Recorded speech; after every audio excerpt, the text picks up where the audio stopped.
будет интересно видеть, я думаю, что первый раз на любой международной конференции, это смертности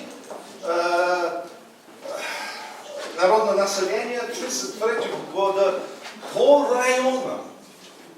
И это по районам, это через ГИС.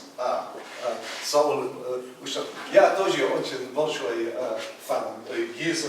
И поэтому здесь можно видеть смертности.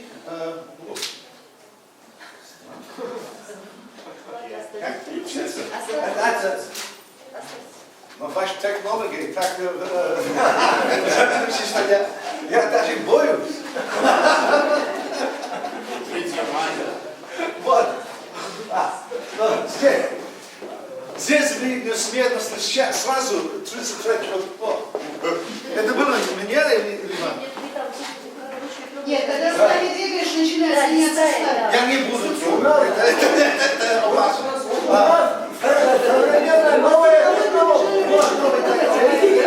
Чудесно, чудесно. Ну вот, видно здесь смертности по Украине. Один, который я хотел нам заметить, вот, это Харьковская область. Здесь, конечно, за границей между Курская губерния. Вам все известно, что это всегда говорит, что сразу, когда у вас есть граница Украины, видно, что сверхсмертности нет, но сейчас мы можем смотреть. И видно, кажется, что что-то есть. Поэтому это сразу интересно. Конечно, видеть это, если там много такой цифровые данные без иметь возможности на мапы, это, конечно, сложно. Если мы можем смотреть будущее, здесь, где самые худшие высокие смертности на Украине, и это очень интересно, это Киевская область.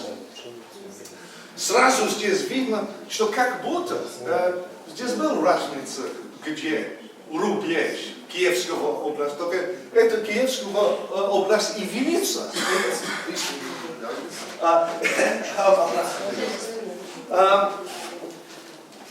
Это трудно много наших украинских коллег объяснить такое.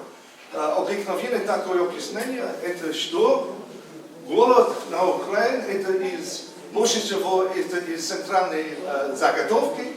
Это место, где центральные заготовки были самые срочные, это хуже, там было, извините, такой черные доски. К сожалению, когда мы смотрим, где черные доски находятся, и самое торговое место, где центральные заготовки существуют, это не Украина, это не Киевская область.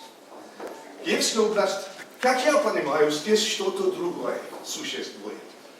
Когда Украина не выполнил план заготовки, сократился внутри возможности использовать заготовленный хлеб.